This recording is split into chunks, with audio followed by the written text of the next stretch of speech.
Bonjour à tous, bonjour à toutes, merci de nous retrouver dans cette émission Le Scanner de Kavi Media. Vous nous écoutez sur la 89.5 Kavi FM, vous nous regardez sur Kavi Media, sur Kavi TV, sur siaminfo.com, sur Facebook, vous nous suivez grâce à notre page Flash Guinée Groupe Kavi Media. Merci une fois encore de votre fidélité. Au menu de ce numéro, tir à balles réelles, usage de gaz lacrymogène, barricade, interpellation, blessures graves. La commune urbaine de Bofa fait depuis 3 jours face à ces différentes situations. Des manifestations contre le manque de courant électrique qui s'intensifient pour la 3e journée consécutive dans cette zone minière paralysent des activités de ce côté. Des jeunes qui, en plus de l'électricité, demandent une desserte normale en eau potable et leur intégration dans les sociétés présentes dans la préfecture. Pour mieux comprendre cette situation très tendue, nous allons prendre la direction de Bofa où nous attend notre invité Aboubakar Diallo, connu sous Taribo, membre du mouvement spontané et des jeunes de Bofa. Et en dépit de la refondation vantée par le CNRD, sa gestion n'est pas exempte d'aucun reproche. Qui l'aurait cru à la suite de l'adoption du projet de loi rectificative 2023, le Conseil national de transition faisant office d'Assemblée nationale en a fait le constat. Une perte de 555 milliards de francs guinéens est enregistrée au détriment du trésor public, rien que pour la période allant de janvier à fin août 2023. À cela s'ajoutent entre autres les contraventions policières liées au mauvais stationnement des véhicules qui ne sont pas reversés au trésor et la destination de certaines recettes collectées par l'ARPT telles que la taxe sur les appels entrants de l'international, la taxe sur les transactions électroniques. Pour votre bonne compréhension de ces manquements, nous passons au scanner chaque point avec finesse et ce, Yaya Diallo s'y prêtera dans un instant. Après la pluie, c'est le beau temps pour les militaires au pouvoir au Niger. Après plusieurs semaines de difficultés économiques caractérisées par les sanctions imposées par la CEDEAO, le pays bénéficie du soutien du Danemark. Celui-ci va partiellement reprendre son aide au développement au Niger. Un appui budgétaire de 80 milliards serait prévu pour le nouveau cadre de coopération 2023-2027 signé entre le Niger et le Danemark. Un soutien qui vient à point nommé vu la récession économique qui frappe de plein fouet le Niger depuis le putsch survenu le 26 juillet contre le président Bazoum. Cet appui n'est-il pas la concrétisation d'un putsch déjà consommé? Analyse et commentaires à suivre dans un instant. Et sur le vieux continent, il est le seul dictateur progressiste, démocratique ou pas, il a su mener à bon port son pays vers un développement harmonieux. Paul Kagame, président de la République sœur du Rwanda, ne veut malgré pas tout, en tout cas, quitter son trône après 3 mandats successifs à la tête du pays des 1000 collines. Depuis avril 2000, Kagame entend briguer un 4e mandat. Il l'a fait savoir au cours d'une interview chez nos confrères de Jeune Afrique. Il en a profité pour ainsi régler ses comptes avec son principal opposant, Paul Rusesabagina, si j'y arrive, exilé aux États-Unis. 23 ans au pouvoir, à la clé une révision de la Constitution approuvée par référendum en 2015 qui lui permet, s'il se présente à chaque scrutin et qu'il est réélu, de rester au pouvoir jusqu'en 2034. Question: l'alternance est-elle vraiment un frein au développement de l'Afrique? Nous posons le débat dans le scanner. Installez-vous confortablement. Tout à l'heure, nous lançons le débat avec nos différents débatteurs. Dans un monde médiatique où la seule critique prospère, où les solutions sont voilées, le scanner de Kavi, comme la fossile du preux chevalier, écarte le rideau du nuage et laisse s'exprimer le soleil. La vérité. Le Scanner, c'est l'émission du débat constructif. Le Scanner sur Kavi Média. Et c'est parti pour plus d'une heure de débat ici dans ce studio. Nous sommes jeudi d'enquête. Cette fois-ci, nous faisons une exception. Nous allons quand même décrypter point par point ces manquements faits par le CNT, le Conseil national de transition. Mais d'ici là, nous allons parler de la situation qui prévaut à Bofa depuis 3 jours. Les jeunes sont très énervés de ce côté. Mais avant de lancer le débat, Yaya Gallo, le coordinateur de cette émission, bonjour. Bonjour Abdallah et bonjour à tous. Ça va, la santé? Parce qu'hier, tu étais très fébrile. Hein? Ouais, ça va, petit à petit, ça va. Prendre rétablissement. Ce n'est pas facile, c'est un rythme très ardent. Oui, Akil Ali Badara, l'ambassadeur de l'Axe. Good morning, hein? Voilà, aujourd'hui on est à New York. Voilà, de Khaled Ndingini, voilà.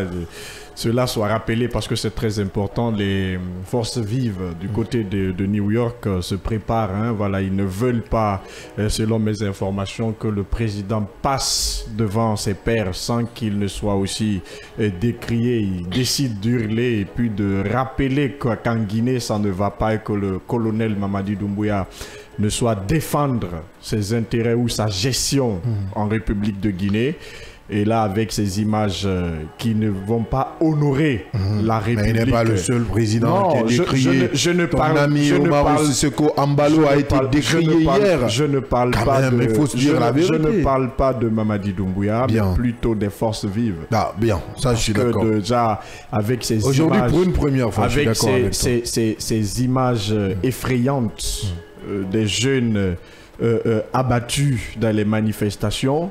Et si on montre ces images à l'international, ça ne va pas honorer la Guinée. Pour une première, j'estime que le colonel acceptera d'ailleurs de revenir à de meilleurs sentiments, de créer un dialogue franc. Rectifier le tir pendant qu'il est temps. Rectifier le tir, sinon sans quoi le pays sera humilié à 10 h à New York. Il faut l'éviter, on ne le souhaite pas. On ouvre au même moment, si vous me permettez, Abdallah, je crois que c'est une guerre de communication qui se commence là. Et au même moment, j'estime que, parce que moi j'ai suivi ça hier, le président de la République quand même est en train de faire son offensive diplomatique.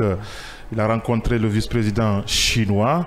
Il y a eu un tête-à-tête, je crois qu'ils sont passés au pain fin de toute la situation sociopolitique de notre pays et éventuellement de partenariats diversifiés se pointent à l'horizon. En tout cas, à en croire le compte-rendu de cette rencontre-là. Et au même moment aussi, le président avait fait un tête-à-tête avec la secrétaire générale de la francophonie, en l'occurrence cette dame rwandaise. Donc j'estime que, puisque j'ai écouté les deux parties, la dame quand même... Elle a même eu un tête-à-tête selon la présidence avec le président Paul Kagame. Donc c'est pour autant dire que... Le dictateur progressiste, on en parle tout à l'heure. Donc si les uns estiment que ça ne va pas, et pour certaines, ça va. Et puisque déjà la dame Mouki Boabo, je prononce mal son nom. Oui, heureusement, tu n'es pas congolais, tu n'es pas rwandais. Donc c'est bon. Donc la dame quand même avait félicité un peu sur un certain nombre de choses, l'évolution de la transition dans notre pays. Parce qu'elle dit, je cite, comparativement à certains, en République de Guinée, il y a quand même des points sur lesquels voilà, ils sont satisfaits. Et donc, elle avait rappelé qu'il y avait certains représentants de l'OIF qui travaillaient avec les autorités guinéennes. Donc, tout ce qui est accompagnement, tout ce qui est financement, éventuellement, l'OIF ne tardera pas d'apporter son soutien si seulement ici le délai imparti est respecté.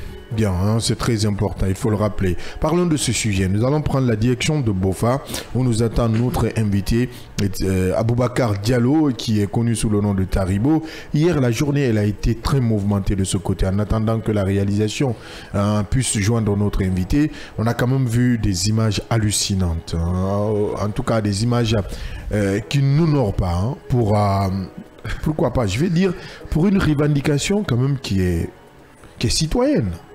Je ne comprends pas. Honnêtement, là, je ne comprends pas. Ouais, on va vous aider à comprendre, puisque hier, vous n'avez pas voulu. C'est ce que j'évitais. Mais c'est ce que j'évitais. Vous n'avez pas voulu nous écouter, c'est ce qu'on évitait. C'est qu'on évitait. Quand Akila faisait allusion de cette barbarie de certaines forces de défense de sécurité qui s'abattaient sur la population, vous avez voulu contourner les choses pour dire qu'attention, c'était un convoi. Avant d'analyser, on va prendre la direction de Bofaou. On me signale qu'Aboubacar Diallo Taribo est déjà au bout du fil. Monsieur Diallo, bonjour. Malheureusement, on a des petits soucis techniques. On va essayer de le rappeler. Donc, c'est pour autant dire que c'est une réalité. Les autorités préfectorales ou nationales ont décidé de réprimer cette manifestation parce que pour eux, vouloir laisser ces jeunes-là revendiquer quelque chose qui leur revient des droits, supposerait de donner le droit aux autres d'en faire autant. Donc c'est pour vous dire qu'il y a anguille sous roche. On ne peut pas quand même pour une toute petite revendication, puisque c'est une revendication préfectorale et qui est fondée, il faut le dire, et qu'on puisse quand même employer une telle force pour réprimer. Et on a vu, moi j'ai vu un jeune qui a complètement perdu son œil. En tout cas, j'aurais du mal à le voir. Est-ce qu'il aura du mal à voir avec son œil? Non, mais c'est pas possible, à moins qu'il ait la chance d'avoir certaines personnes de bonne volonté pour pouvoir lui prendre en charge et complètement changer l'œil. Sinon, les images sont insoutenables. Apparemment, c'est une balle qui a complètement, disons, qui l'a complètement passé là-dessus. Donc, je ne vois pas la possibilité, en tout cas avec nos services sanitaires ici en République de Guinée, qu'il puisse retrouver son œil. Donc, c'est pour autant dire qu'il y a là un véritable problème. C'est pourquoi l'injustice, quelle que soit sa forme, il faut la condamner. Et aujourd'hui, Bofa fait face à un véritable problème, à une véritable répression qu'il faut condamner. Et on nous apprend pas, pour t'interrompre, Yaya, que l'électricité a foutu le camp depuis dans la soirée d'hier aux environs de 18h, on me rappelle. On rappelait donc Bofa était dans l'obscurité toute la nuit. Donc peut-être que le fait de ramener l'électricité, c'était juste pour apaiser la colère des jeunes, mais on a compris que ces gouvernants de ce côté ne sont pas sûrs. C'est ça la vérité. C'est un problème structurel qui existe. On ne peut pas quand même régler cela à travers, disons, un coup d'une baguette magique, si vous me permettez.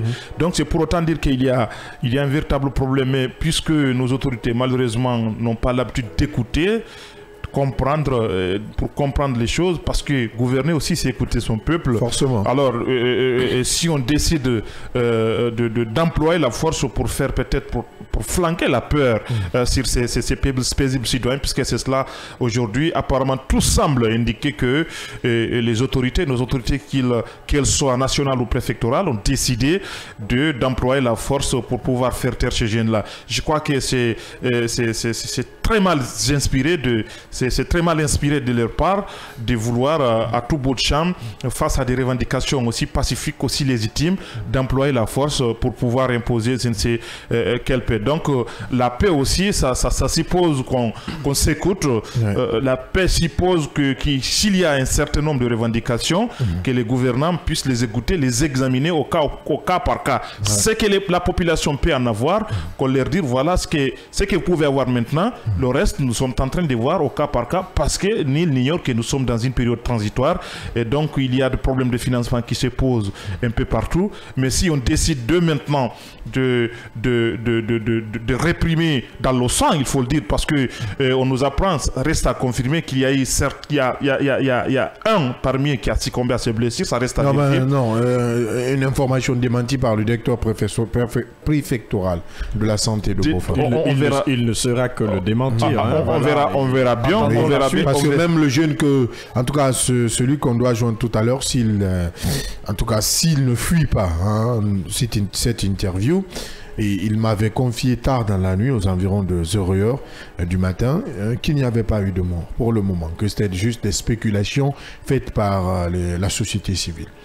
Attention. Alors, parce que la vie humaine est sacrée.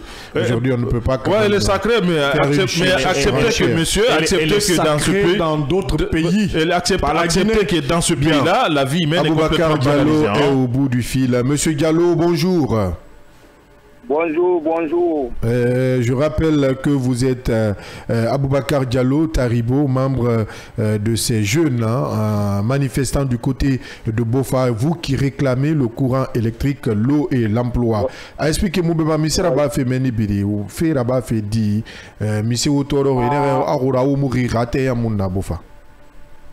Et on kelve Horobura.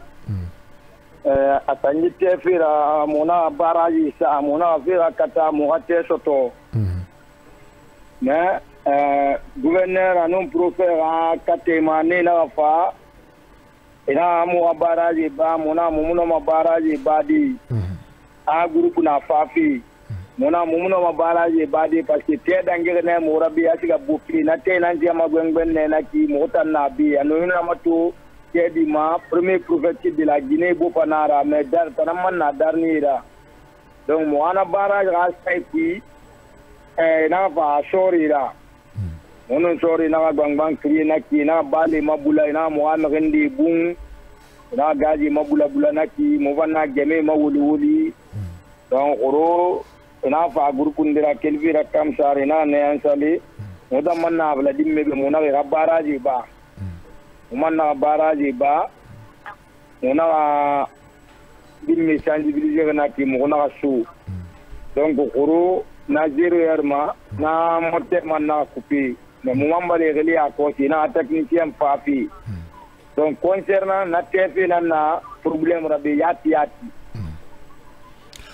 Alors, l'emploi fait fango parce que mon atone pankarmana c'est bien qui Tanzanie ou emploi nan comme emploi mona oira na fait fanadi. Bon, na emploi fait fanana parce que mon revendication de rendre nan c'est pankarma. Du TF à nous emploi des jeunes, à nous moi délégation spéciale. Mon est bien c'est pankarma mais on va focaliser du TF ma. Parce que Rali, tena tapui, tena prophétique, mais l'une non n'est pas de, et l'une de créer naki, je n'ai des emplois sur commune. Mais Razali, temunana, yemunana, je n'ai muna wolfi, est-ce que atanara? Donc, na TV, na reri, en barrage, na sari, grève, na enchaînerie. Tori vanna fare na mrendi mabungu moyama na mreya na kamsari ileri hospital. Yeri na mbungu oyama. Yeri bungu.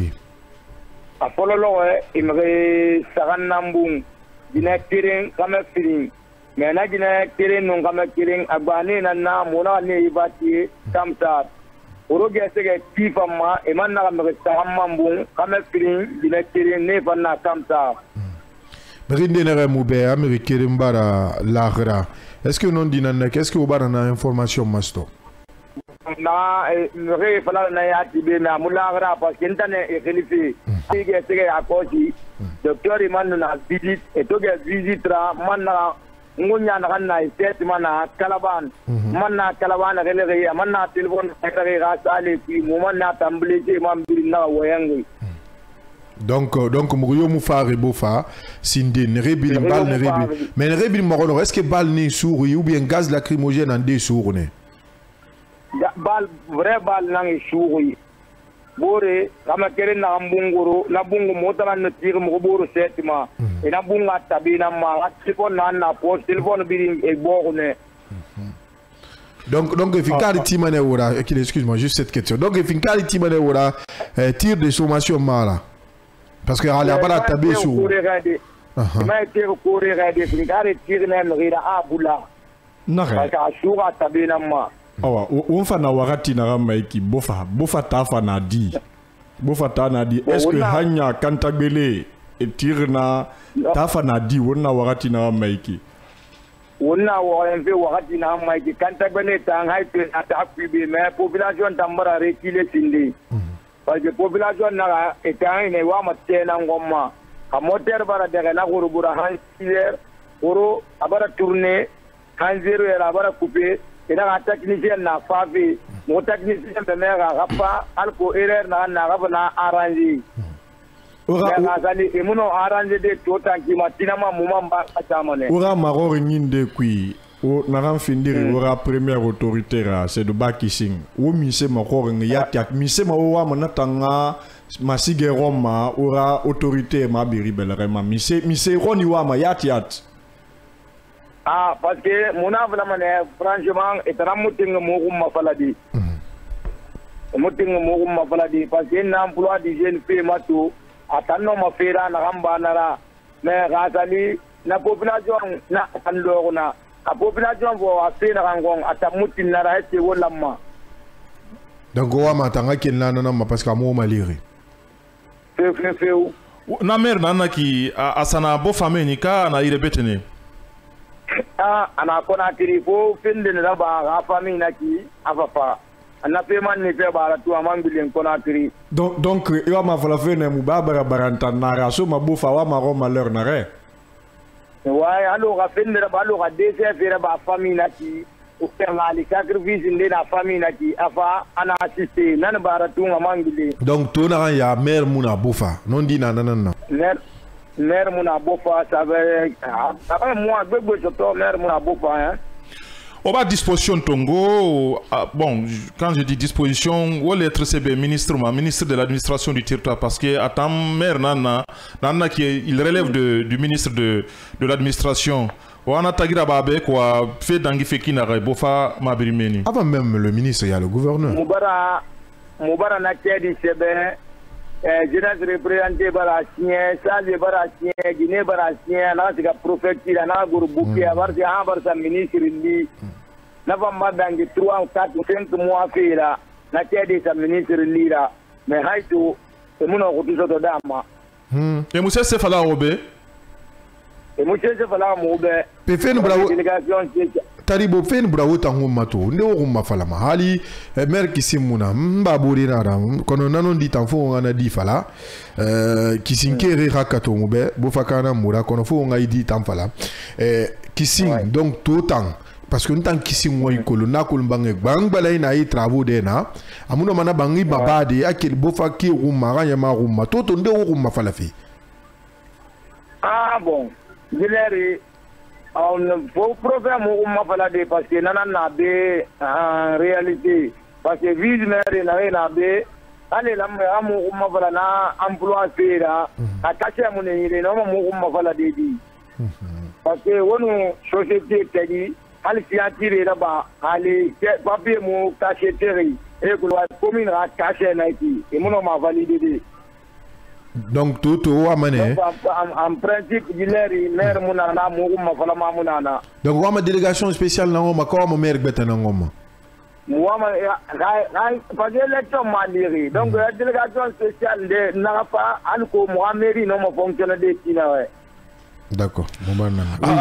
Oui, alors bon, ouais, y a la ticket fanana préfet nara. Donc est-ce qu'il y a un préfet en a implication na di gife kuina ki abara oli obara oen allo ndinagi préfet ouais problème allo afena moto naki moti amaire mais jiteke tana moto bara isa atamunu na taïbe réellement il na konakeri na ministre même reta geni ana muno ma dogode ngasiga muna matelide mafora dega ndera brena ngaluta setira pa lumushu afilima na kangi afenga shone na parce que mademba ena nana abuje na ko aba jobe ko gbegbe me afane nare ma coston dongwena ya fala makane sosori ona wakati na maiki temu na bofa khali mirina ram fa fait qu'elle fait comme ça amufa ora douloureux sigama minde.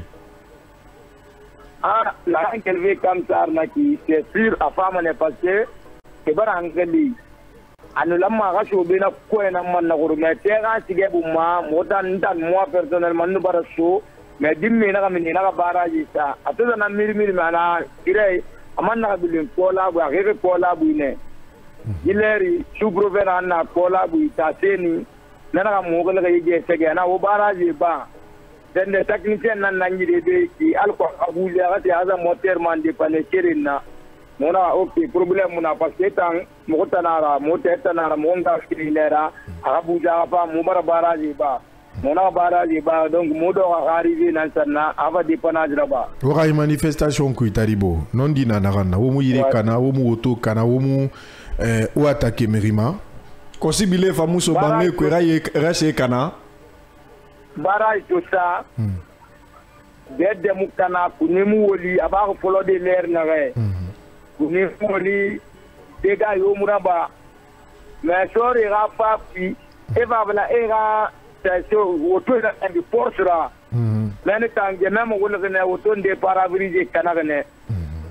Na sori ne refa na kobiri la dengi fe ne ref finkar bula folo parce que sori singi ne refa na remu bani mu finkar bula di anere nu dengi fe ne na konvoi ne na finkar bula nage na kobri woto ne na singe finkare bula ne na singe na me saran singe bun na la bar mardi lo rene nage tamba ta ku be ne tam me bun ne nage singe dangi ne na me saran bun ne refa ta ku be le rouge ne la policier ne la ka gendarme. Non, gendarme bere rouge yo me yama parce que akol na fa la précision est importante. Bere rouge yo me yama na ge dangi kobri la bere rouge na ne na mais na ge tanjo ta ku be na Kila 15 tikoba 18 tikoba ne tan gendarme ne la. Ne biri sabati bo famille ne kai sa clear ile betene. Non, kele korakri. Awaide alara au Mali alara yesa fera alara tek bilim boka bofa parce que wombri ngoyina donc o fanga e ragli ra wonere o maborigan on o maborigan parce que abaki ko wombri ngoyina bofa o baride wombarder la Guinée parce que wombarder na la Guinée. En tout cas merci Taribo, merci vraiment mo wang bilim mer la fefe dengina halati. Merci vraiment. Donc, Amin. Donc, c'était notre invité depuis Bofa, Boubacar Diallo Taribo. On l'a écouté. Plus de précision, c'est important d'aller à la source parce qu'il y a eu quand même trop de spéculations. Je vous le disais qu'il n'y a pas eu de mort. Et, contrairement à ce que certains médias relaient, il est important d'aller à la source. Qu'il y ait de meurtre, des cas de meurtre, qu'il n'y ait pas de cas de meurtre. C'est pas nécessaire. Nous sommes dans une république bananière. Monsieur, je peux continuer. Non, je finis. On parle du cas de Bofala. On parle du cas l'ambassade de l'Axe, il ne faut pas mélanger. On parle du cas de Bofala. On ne peut pas. Vous savez, quand ça dénonce sur l'Axe, pendant les manifestations. On ne parle pas de l'Axe là. Non, c'est de ça que je parle. L'ambassadeur. Quand aussi. Il ne faut pas lier les deux. Non, l'ambassadeur, ce n'est pas les mêmes revendications. Ce ne sont pas les mêmes revendications. Mais ce n'est pas ça le cas. Ce ne sont pas des revendications politiques. Qu'elles soient des revendications politiques, qu'elles soient des revendications sociales. Tirer sur son peuple, c'est des actions qui s'apparentent au comportement d'un État voyou. C'est que je condamne. C'est ce qu'on rappelle souvent. Je te comprends. C'est une république aujourd'hui qui ressemble à une république bananière. Merci de mettre. Si vous tirez sur un peuple. Merci de mettre tes nerfs dans le réfrigérateur. J'aurai ma parole. L'ambassadeur de l'Axe, calme-toi. Je suis calme. On n'a pas enregistré de mort. Ça doit quand même être un ouf de soulagement en République de Guinée. Parce que nous avons l'habitude lors des manifestations d'enregistrer des cas de mort. Des fils et filles de ce pays qui perdent la vie pour des revendications quelconques, qu'elles soient politiques, qu'elles soient citoyennes. Ces revendications ne doivent pas ôter la vie à des Guinéens. Ce qui est logique, c'est ce qu'on appelle un peu la démocratie. Ce que je salue du côté de Bofa, pour le moment, même si c'est gendarme, qu'est-ce que vous saluez? Mais laisse-moi aller, Akila. Tu vas souffrir. Non, attention. Mais sérieux. Faut éviter de polémiquer. Je ne polémique pas. Ce que je salue, tu vas sérieux? Ok, tu peux respecter mon opinion. On tire sur les gens. Non, tu peux et il y a des tirs à balles réelles. On va saluer quoi? Est-ce que tu peux respecter d'abord mon opinion? C'est important de souffrir et de s'écouter. Ce que je salue du côté de Bofa, aujourd'hui, il n'y a pas de cas de mort. Ça, il faut le saluer. Malgré que ces gendarmes se sont comportés comme s'ils étaient des anti-guinéens. Il faut le dire. Ça, il faut le dénoncer. L'acte de ces gendarmes est à condamner. Mais ça, c'est à la justice de le faire. Maintenant, aux populations de prendre garde parce qu'ils savent que ces gendarmes ont la gâchette facile. Tu ne peux pas quand même voir, les Soussous disent souvent que, excusez-moi de le dire en Soussou, ça c'est encore pire. On ne peut pas quand même chevaucher là et revenir dire que c'est ici on chevauche. Non, il faut faire très attention à ce qu'on dit. Je ne dis pas qu'il faut saluer le fait de tirer sur des gens. Non, je n'ai pas dit ça qu'il a. Je peux. Donc il faut faire attention. Oui, allez-y. Par rapport à ce qu'a dit Taribo, il ne faudrait pas créer de ponts. Il faut éviter de créer des ponts. Vous saluez à votre manière. Moi, je sais que nous sommes dans un pays de tous les péchés d'Israël. C'est toi qui le dis. Je le dis et j'assume. C'est toi qui le dis. Je ne vais pas leur traiter de gendarmes. Pour moi, c'est des sbires qui sont intervenus. Mais oui, non mais sérieux, c'est des sbires. Tu peux les traiter comme tu veux. Qu'il y ait des cas de meurtre, qu'il n'y ait pas de cas de meurtre, ce qui s'est passé à Bofa doit nous interpeller tous. Quelqu'un qui a eu le courage d'utiliser une arme et tirer sur son peuple. À bout portant. À bout portant, mais la personne peut ôter la vie de son citoyen. C'est possible, mais ce n'est pas le cas pour le moment. Je ne salue pas cette logique. Nous sommes dans une république qui est en train de... C'est comme si l'humanisme avait foutu le camp. C'est une revendication normale. Bien. La revendication pour l'électricité, mais depuis 65 ans d'anniversaire d'indépendance, on est dans la même chose, la même histoire, rien ne change. Pensez-vous que nous allons continuer à prier Dieu, chaque jour ça va aller, mais à un moment donné, il faut réclamer son droit. Quand vous tuez, qu'on utilise les armes sur vous, ou qu'on vous embastille tous, c'est normal qu'on vous emprisonne. Mais quand il s'agit de vos droits, il faut les réclamer. Aujourd'hui, ce qui est arrivé à Bofa, c'est un style qu'on doit dénoncer. L'autorité doit prendre toutes ses responsabilités afin que justice soit faite. Si on tire sur son peuple, c'est qu'on peut ôter la vie de beaucoup de personnes. Ces sbires-là, on doit les interpeller tous. Parce que ce qui est arrivé à Bofa hier, j'ai eu quand même à tirer langue avec beaucoup de personnes de ce côté qui étaient en partance pour comme ça. Ce que j'ai eu à entendre, mais c'est dommage que cela se passe dans une république qui se veut démocratique, dans une république où on a entendu un discours du 5 septembre. Le colonel se retrouve à New York. Pensez-vous qu'avec ces images-là, ça va l'honorer? Ça n'honore pas la République, ça ne va pas honorer le colonel. Les horreurs du passé, nous sommes là-dedans. Il faut que ça arrête. À un moment donné, prenons notre responsabilité. Retour à la case de... Mais sérieux, on ne peut pas continuer. On ne peut pas continuer. On ne peut pas... Mais on ne clochardise pas la République. Bien, tu es largement compris. Mamadi Doumbouya a hérité d'un État sans fondement. Donc, l'étage où la fondation n'étant pas bien faite, aujourd'hui, on est en train de vaciller. Ça, c'est un héritage appris par Mamadi Doumbouya. On ne va pas mettre tout sur son dos. Il a hérité de ce pays, de notre État. Il faut aller. On va tout mettre sur son dos. Parce que on va pas tout mettre sur son dos. On est à 65 ans d'anniversaire d'indépendance là. On ne peut pas mettre tout ça sur le dos de Mamadi Doumbouya. Ce n'est pas Mamadi Doumbouya qui peut comprendre. On ne peut pas. L'électricité, on peut comprendre. Je ne peux pas être d'accord. Mais tirer sur son peuple, on peut mettre tout sur sa tête. Souffrez de nous écouter. Parce qu'il nous avait promis. Je souffre de vous écouter. Moi, je vous écoute. C'est important. On ne peut pas mettre tout l'héritage chaotique de notre pays sur le dos du colonel Mamadi Doumbouya. Là, tu me rejoins. Mais, oui, peut-être vous ne m'avez pas compris, mais c'est ce qui se passe sous le CNRD il y a de 2 ans. Il est responsable. Il est entièrement responsable. Il est entièrement responsable puisque c'est lui qui avait déposé Alpha, parce que pour lui, Alpha ne remplissait pas toutes ses fonctions présidentielles, parce qu'il y avait des théories, disons, injustifiées à l'égard de la population, parce qu'il y avait une injustice, etc. C'est lui qui avait égrené tous les manquements liés à la gouvernance d'Alpha, et qu'aujourd'hui, qu'on se retrouve dans la même situation, je crois qu'il en a sa responsabilité là-dedans. Honoré ou pas, ce qui est important, c'est que au moment où il quittait ici pour aller aux États-Unis, il y avait plus d'une trentaine de personnes tuées. Ce qu'il faut dire, c'est que moi, je ne peux pas m'en féliciter pour ce qui se passe à Bofa. Qu'il y ait des morts ou pas, de toutes les façons, on a tiré à bout portant sur des gens. Heureusement que ces citoyens ont eu la chance de ne pas succomber. Mais ce qui est important, c'est que la volonté qui animait ces gens, ces assassins autorisés, il faut le dire comme ça, c'était de tuer ces paisibles citoyens. Ce qu'il faut signaler, c'est que j'ai bien fait de poser la question. Cette chaîne de commandement, d'où venaient ces 15 pick-up là pour maintenir l'ordre dans une préfecture, quand même? Certains venaient de Bokeh. Certains En venaient plus, juste au centre-ville. Hein. Pour celui qui connaît Bofa, le centre-ville n'est pas assez grand. Donc ça en dit long assez. Honnêtement. Ça en dit long assez la volonté de nos autorités de réprimer à tout bout de champ, quelle que soit la nature. Il y a quelqu'un qui le témoignait, je pense que c'était Idriss Chérif. J'ai eu un autre ancien qui me l'a témoigné. Dans une république, 2 fois, il y a des choses qui se passent. Le président lui-même, il n'en est pas informé. Ça, ce n'est pas notre affaire. Non, ça, je n'ai pas dit que c'est ton affaire. Tu n'es pas ministre. Ça, c'est non, pas ministre. Que le président soit informé, qu'il ne le soit pas, il a une cellule. Il y a des inspecteurs, il y a un service de renseignements généraux.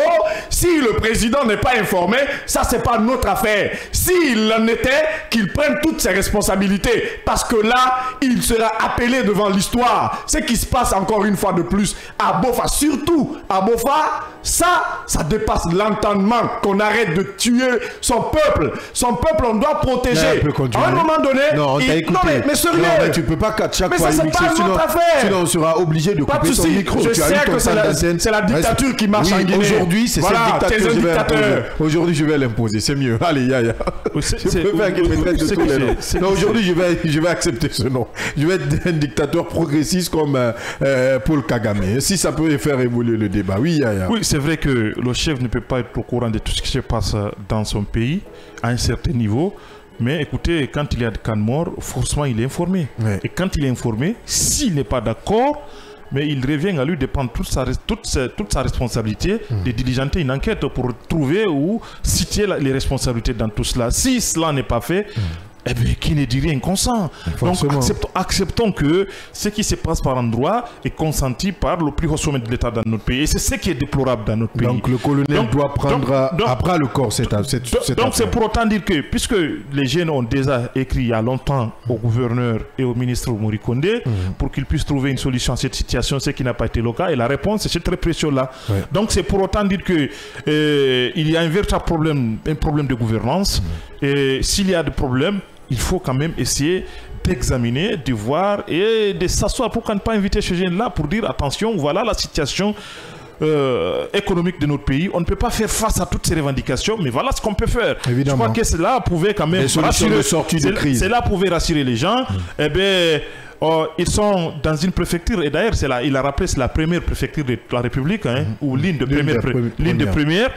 Eh bien, si on se retrouve jusqu'à maintenant là, ils n'ont pas un maire, disons, qui est stable. C'est un monsieur qui dirige à partir de Conakry ici. Il suit ses affaires. Donc c'est un businessman. Il suit ses affaires. Quand il y a un problème... C'est un maire qui gère via mail. Ouais, c'est un monsieur, voire WhatsApp même. Parce que moi, je suis désolé. Je suis désolé quand même. Je suis désolé qu'on banalise de telles choses dans notre République. Non, mais honnêtement, on en rit, mais c'est déplorable. C'est catastrophique pour l'administration. Et le ministre Mori Kondé n'en parle jamais. Il se félicite, il se tape les mains. Il peut surgir à Sigiri, il peut surgir dans d'autres préfectures, dans d'autres communes urbaines. Mais de ce côté, il laisse Bofa à la traîne parce que il n'a pas, peut-être qu'il n'a pas d'intérêt de ce côté. En tout cas, le ministre Mori Kondé, dès son retour, il doit quand même revenir. Quand vous avez des stagiaires à la tête de vos départements, stagiaire ou pas, c'est pas la même chose. Qu'est-ce qu'il va dire? Mais sérieux, qu'est-ce qu'il va dire? Stagiaire ou pas, c'est pas important. Est-ce que c'est une première? Stagiaire ou pas, c'est pas important. De toutes les façons, il y a de cela 2 ans, il est ministre. Donc, stagiaire ou pas, stagiaire passe pas notre important. Ce qui est important, c'est qu'il est incapable. Ce qui est important pour nous, c'est qu'il est incapable de faire face à un certain nombre de problèmes qui relèvent de sa responsabilité. Les gouvernorats, les préfectures relèvent de la responsabilité directe du ministre Mori Kondé. Eh bien, s'il est incapable de gérer ces genres de problèmes, je crois que c'est encore là une défaillance de sa part et de la part de son département. Évidemment. Ça, c'est le premier élément. Le deuxième élément, c'est qu'aujourd'hui, ce qu'il faut noter, c'est que cette transition, ces autorités de la transition nous ont montré que face à n'importe quelle revendication, la réponse qu'il faut opposer face à cela, c'est la répression. Et je crois que s'il continue comme ça, ce qui se passe à Boka, je vous le dis, je l'avais dit ici à Nord. Il y a un problème avec le nom de ma préfecture. On dit Bofa, pas Boka. Bofa, Bofa avec 2 F. Hein. Bofa. 2 F en plus. Allez, vas-y. J'ai une partie de ma famille aussi là-bas. Donc c'est pour vous dire qu'il y a un véritable problème aujourd'hui. On ne peut pas gouverner avec la force à tout moment. C'est pas possible ça. C'est des signes annonciateurs, c'est des prémices. C'est ce qui se passe à Bofa, c'est des prémices ça. d'une décadence. Ça, je vous le dis ici aujourd'hui. S'il ne prend pas garde de ce qui se passe à Bofa et d'arriver à résoudre ces problèmes-là pacifiquement et honnêtement avec les citoyens, et bien demain, vous verrez un peu partout ces actes de revendication surgir ici et là. Sauf que personne ne peut arrêter cela. Ce n'est pas la force ou les canons d'une quelconque gendarmerie ou d'une quelconque armée qui peut arrêter ça. Bien, le débat aussi, c'est aussi sur nos réseaux sociaux, sur Facebook, nos téléspectateurs qui s'expriment. Excellence, bonjour Koto Abdallah, bonjour spécial Ali Badara Kila et au peuple de Guinée. La junte militaire sème la terreur aux pauvres citoyens de Bofa pour une simple revendication de leurs droits avec une junte illégale et injuste. Nous sommes mal barrés. Dommage, une pensée positive à mes parents de Wolo, Boubacar So Olo, fidèle inconditionnel de Kavi Media depuis Dakar. Merci pour votre fidélité depuis à Dakar, Djergef, hein, si on peut le dire. BW Abdoulaye, bonjour Kavi Media, je vous écoute depuis Koloma, je vous souhaite une bonne émission radiophonique et une pensée positive, affiliée à mon cher frère Akila, l'ambassadeur de l'Axe. Oui, on comprend. C'est pourquoi, quand on parle de tuerie, il est toujours là, il vous défend, il est là, il représente toute l'Axe, hein, si on peut le dire, hein, tout l'Axe, hein, ou je ne sais quoi. Mohamed Ali Diallo, Ali Badara Akila Chapeau, oui. Je comprends. Excellence qui revient. Bonjour, mon cher Abdallah, s'il vous plaît.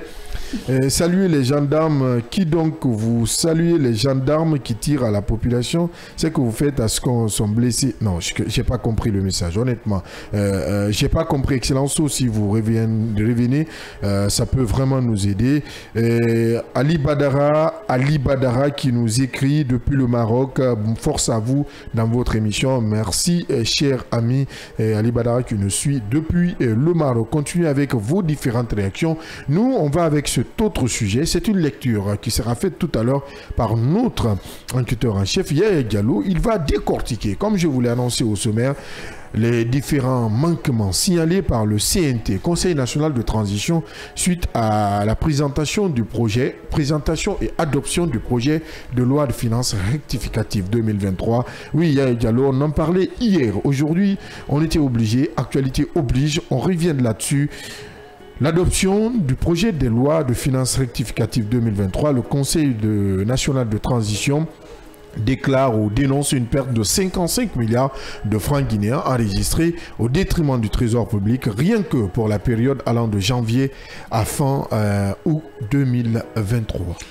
Oui, c'est les analyses du CNT qui ont relevé une perte de 555 milliards au détriment, comme vous l'avez dit, du trésor public, rien que pour la période allant du janvier. Rien que pour la période allant du janvier 2023 à août 2023. Donc, quand on fait la somme, il y a un certain nombre de... Il faut signaler, il y a un certain nombre de manquements, c'est dès le début de la transition. Ouais. C'est-à-dire qu'il y a un certain nombre de versements qui devraient se faire. Il y a un certain nombre de choses qui devraient être versées au niveau du trésor public depuis le 5 septembre ou depuis la mise en place de ces structures-là. Jamais ça n'a été le cas. Donc, quand on fait la somme quand on multiplie, c'est-à-dire que les 8 mois, janvier, août, par 2 fois, ça veut dire que nous avons 16 mois. Ne serait-ce que ces 16 mois-là, nous avons plus de 1110 milliards pour, donc, disons, perdus comme ça, au compte du... Là, je me perds. Vous savez, quand vous parlez de chiffres, je suis très attentif. Est-ce que vous pouvez me reprendre la partie? Parce que là, je cligne des yeux. Hein. Je pense que tu l'as constaté. J'ai 555 milliards au détriment du trésor public, rien que pour la période allant de janvier à fin août 2023. On multiplie cela par 2, puisque la transition n'a fait que 2 ans. Donc, si nous prenons, si on doit multiplier les 555 milliards par 2, et cela nous donnera 16 mois, on aura perdu 1110 milliards pour les 16 mois. Bon Dieu. Pour les 16 mois. Pauvre Guinée. Oui. Donc, c'est pour autant dire qu'il y a une véritable déperdition financière dans la gestion de cette transition. Ce qui fait que quand vous voulez communiquer avec un responsable quelconque, que ce soit dans les EPA, que ce soit dans certaines structures du gouvernement, on dit, bah non, on n'en parle pas. Parce que ça vole à ciel ouvert. C'est-à-dire que vous avez affaire avec... Le colonel a été trahi. Tout simplement. Non mais écoutez... Non, ses convictions ont été trahies. C'est ça la vérité. Écoutez, il faut oser le dire. Non, aujourd'hui, j'ose le dire, hein, honnêtement. Non, j'ose le dire, sans langue de bois. Si on doit... si 1000 milliards disparaissent pendant qu'on demande 6000 milliards pour l'organisation des élections, pour un retour rapide à l'ordre constitutionnel, il y a du chemin à faire. l'exemple devrait venir d'en haut et l'imitation en bas. Eh bien, s'il y a des centaines de millions de dollars ou d'euros qui peuvent disparaître au sommet de l'État, ah ben, je crois que c'est une véritable, disons, c'est un véritable vol qui est ouvert à tout le monde. Donc c'est pour autant dire que de l'autre côté ça se fait, bien il faut le faire. Donc on aurait dû, si on voulait quand même arrêter cela, donner un bon exemple, mais c'est pas le cas, ça vole partout. C'est ça la vérité. Je continue. Le CNT donc invite le gouvernement à travers le ministre en charge de Finances à fournir dans un bref délai la liste exhaustive de tous les arrêtés conjoints pour examen. Donc ça veut dire qu'il y a des documents. Si on veut très bien qu'on soit informé de tout ce qui se passe, faire un audit dans cette affaire, tout devrait quand même être, disons, exhibé au niveau du ministère de l'économie et des finances, puisqu'il y a des arrêtés conjoints qui passent ici et là. Vous savez très bien qu'il y a, quand il y a un certain nombre de choses, c'est ça qui fait aussi la beauté de l'administration. Vous vous rappelez, c'est cet arrêté conjoint entre l'ancien ministre de... Ça c'est sous Alpha, l'ancien ministre de Finances et celui des Travaux publics. Depuis 2021, on n'en a fait qu'en 2022. C'est parce que les documents existaient. Donc si ils en ont la volonté, naturellement on peut essayer de mettre main ou mettre au pas tout au moins ces bandits à col blanc, si on a la volonté. Maintenant si la chaîne elle est longue, elle va jusqu'à un certain niveau. Là aussi il faut le rappeler. Faut pas rêver grand. Ça, on ne verra pas la suite. La suite c'est les contraventions policières liées au mauvais stationnement de véhicules. Et là, ce qu'il faut signaler, c'est que les responsabilités doivent être partagées. Puisque une des compétences, je le rappelais hier ici, l'une des compétences de certaines municipalités, ou de toutes les municipalités, relève, disons, de ces contraventions policières. Donc, c'est les différentes communes, pour ainsi dire, qui devraient quand même s'en approprier et verser cela au niveau du trésor public. Ni le ministère de la Sécurité, encore moins le gouvernorat, et pour finir, même les mairies aussi disent qu'ils n'en ont pas une connaissance de ce qui se passe au niveau de ces contraventions policières. Alors, qui gère ces fonds? Puisque la police quand même relève du ministère de la Sécurité. On se pose la question, si le ministère de la Sécurité dit ne pas être au courant de la gestion de ces fonds-là, le gouvernorat aussi dit qu'il n'est pas au courant de cela, eh bien, les mairies aussi, les différentes mairies aussi opposent toute responsabilité de la gestion de ces fonds. La question qu'on se pose, qui gère? Est-ce la direction de la police nationale? La question reste posée. Toujours est-il que... Donc là aussi, c'est l'omerta totale, c'est le flou total. Oui, toujours est-il que, pour être au complet, c'est-à-dire que ces contraventions ne sont pas réservées au trésor. Pire, ni le trésor, ni le ministre de la Sécurité, encore moins le gouvernorat de la ville de Conakry, n'a connaissance de la destination de ces recettes. Qui décide ces recettes-là? C'est la question qu'il faut se poser. Et je crois que le CNT lui-même devrait s'intéresser sur... Et là, c'est des centaines de millions. Non, je m'essouffle. Cette transition est en train de vaciller. À ce rythme, la transition est en train de vaciller. Vous vous essoufflez. Non, je m'essouffle. Elle ne se vacille pas. Non, elle vacille. Elle est déjà détruite. Non, cette transition vacille. Elle est déjà détruite. Honnêtement, avec le discours du 5 septembre, avec l'engagement du colonel Mamadi Doumbouya, avec les discours de ses ministres, non, je ne peux pas y croire. Non, en attendant de voir la suite, je ne peux pas. Je perds mes mots. Honnêtement, ce n'est pas possible dans une république normale. Ça, ce n'est pas possible. Oui, bon, je te laisse. Excusez-moi, à force de me répéter, nous sommes dans une transition de couteau. Chacun veut prendre sa part. Ici et maintenant. C'est ce qui caractérise. Oui, c'est ce qui caractérise cette transition. Honnêtement parlant. Abdallah, on vous amène quelque part là où il y a de fond. Vous gérez pour vous-même. Non, ça, il y a un trésor public, il y a un guichet unique. C'est là-bas où ça devrait être versé pour tout le monde. Mais on met dans la poche. Combien de frères existent dans notre pays? Combien de frères? Monsieur, on vous prend. Et puis d'ailleurs, même certains policiers inventent des infractions fallacieuses juste pour soutirer de l'argent Hier, Akila me parlait d'un cas où il y a des agents fictifs des soi-disant des arnaqueurs qui se réclamaient des impôts, qui venaient fermer les boutiques des pauvres populations en les intimant de payer 100 000 pour réouvrir. Heureusement qu'il y avait l'ambassadeur de l'Axe qui vient présenter son badge. Il dit ok, moi je suis journaliste, montrez-moi l'acte officiel. Et c'est des gens qui ont pris leurs pieds pour fuir rapidement. Et puis pour décadenasser, on demande 100 000 francs qui n'a rien à voir avec la direction de l'impôt. Honnêtement, c'est dame. Non, je ne vais pas utiliser ces termes. Mais ce pays, ça ne va pas. Non, le peuple réserve d'utiliser ce pays. Ça doit se répentir. Ce pays est malade. Non, je ne peux pas y croire. Honnêtement, aujourd'hui, je suis abattu. On a un état de santé du point de vue gouvernance absolument grabataire. J'estime que cette transition est en train de vaciller. C'est ça la vérité. Ensuite, on vient au troisième point. On dit au regard du faible niveau, disons, de mobilisation des impôts et taxes à l'intérieur du pays. Et là, c'est un véritable problème. Vous savez qu'il y a une véritable mafia qui se passe là-dedans. Parce que le prétexte, qu'est-ce qu'on dit? On dit à l'intérieur, les gens ne payent pas. Alors que ça paye.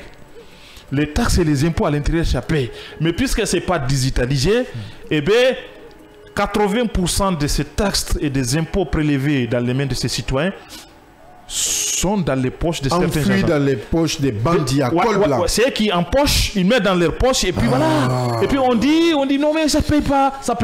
Donc le CNT recommande de procéder au recrutement du personnel nécessaire, d'un personnel nécessaire, s'il y en aura, et l'accélération des opérations avec cette manne financière que dégage l'État pour ses fonctionnaires. On a encore besoin de recruter. Non, que ceux qui croupissent dans les bureaux là-bas, qui dorment dans les bureaux, qu'on les prenne, qu'ils aillent travailler à l'intérieur du pays. C'est simple. Pour éviter cette tranchée financière, cette saignée financière. Ou peut-être le CNT, vous voulez nous dire tout simplement que peut-être d'échanger ceux qui sont là-bas, parce que c'est des gens qui sont corrompus jusqu'au trognon. Ils entendent corruption, ils dorment avec la corruption, c'est ce qu'ils connaissent. Ils viennent, ils vous disent ici, même aux États-Unis, l'impôt ça se négocie et puis ils négocient.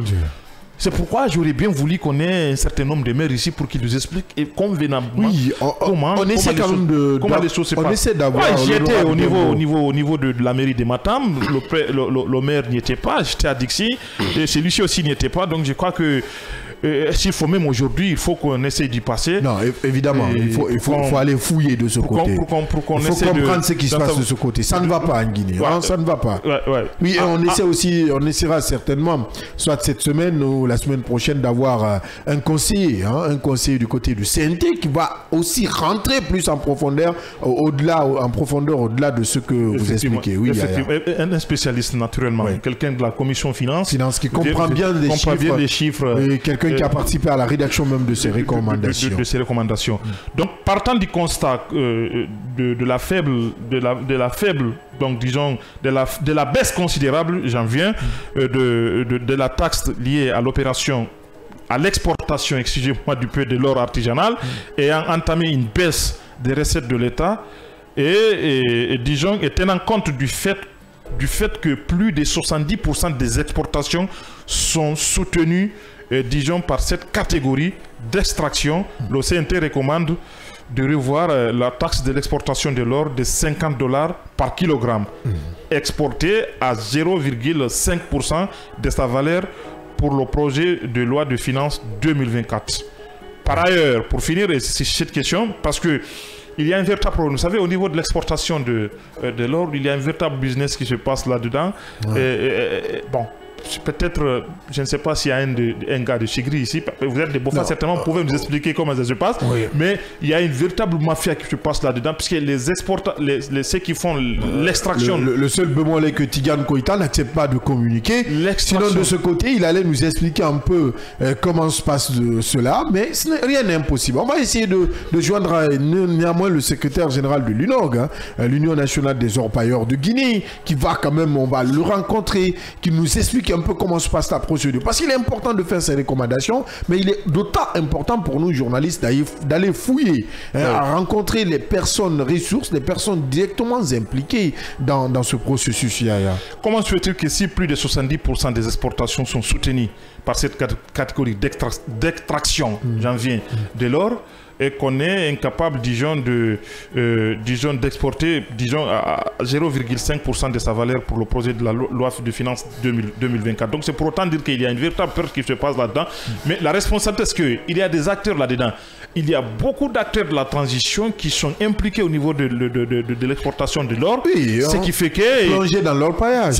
Ce qui fait qu'ils sont exonérés de toute taxe. C'est là aussi le problème. C'est-à-dire que vous, Abdallah, vous êtes journaliste, vous avez votre radio aussi à côté, vous exercez parallèlement les deux fonctions. Vous dites, bah écoutez, c'est nous qui gouvernons, donc je m'exonère de toutes sortes de taxes et d'impôts. Donc ce qui fait que le manque à gagner existe là, et c'est ce que le CNT est en train de nous faire cas ici. Oui. Donc, et par ailleurs, le CNT invite, disons, le gouvernement à prendre des mesures sévères contre, disons, la sortie. Puisque... Oui. Le lignant en chef, aujourd'hui, il y a un problème, hein. Il a trop écrit. Oui, il y a un véritable problème. On dit par ailleurs, le CNT invite le gouvernement à prendre des mesures sévères contre la sortie frauduleuse, disons, de certains, disons, de certains, excusez-moi du peu, on fait allusion enfin de l'or, de certaines ressources. Effectivement. Issues minières du sous-sol, en tout cas or, argent, diamant. De certains métaux, disons, précieux. Précieux, voilà, c'est l'expression qui m'a complètement. Heureusement qu'Abdallah est là, puisqu'il y a Akila qui est complètement aussi planté. Il y a l'ambassadeur. De certains métaux précieux. Oui. Donc, y compris l'or, y compris la bauxite, un certain nombre de choses. Donc, le CNT invite, et je crois que là, c'est une belle invite, quitte au gouvernement de prendre sa responsabilité. Et c'est ce que je suis en train de dire, il y a un véritable paradoxe. On ne peut pas être juge et parti à la fois. Donc, c'est le gouvernement qui baigne pleinement là-dedans. Ils sont partout. Et voilà, donc, si on demande au même gouvernement de prendre des mesures sévères contre cela, bon, ce n'est pas possible. Incroyable. Il y a un véritable problème là-dedans. Incroyable. Donc, ensuite, partant du constat du niveau important des recettes engendrées, là c'est une bonne nouvelle, partant du constat du niveau important des recettes engendrées par les amendes et pénalités, douanières, le CNT recommande disons de revoir à la hausse la part du trésor public de 5 à 10%. Au niveau de la douane, reste à vérifier. On dit que ça va. Oui, ça va. Hein? Honnêtement, si tu as un véhicule là-bas, tu vas souffler le chaud et le froid. Là, je te préviens.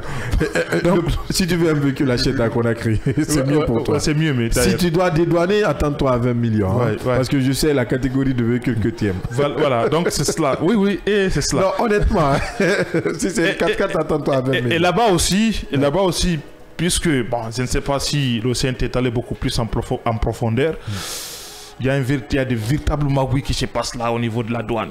C'est assez clair. Ça, c'est clair. J'ai pris langue avec un monsieur, peut-être... Ouais, le directeur, comme c'est quelqu'un de très ouvert. Honnêtement, non, là, je le reconnais. On verra bien. Peut-être que quand tu iras le rencontrer cette semaine même, tu verras, c'est quelqu'un de très ouvert. On verra bien. Qui accepte d'échanger directement avec les journalistes. N'oublie pas qu'il était là avant le CNRD. Il était là avant le CNRD. Le CNRD, certes, l'a nommé à la tête, mais il était au niveau des douanes. Ouais. Donc c'est quelqu'un qui s'y connaît très bien et heureusement que vous-même vous le dites qu'il est ouvert. On verra. Moi je n'infirme pas. Cette semaine on ira chez lui pour en savoir davantage. Tu iras le voir, t'inquiète pas. Ouais, puisque déjà on dit que ça sous-entend tout simplement que lui il est félicité, puisque on dit déjà qu'il y a un niveau important de recettes engrangées par les amendes et les pénalités douanières. Le CNT recommande à revoir, disons, à la hausse la part du trésor public de 5 à 10%. Donc je crois que ça c'est bien.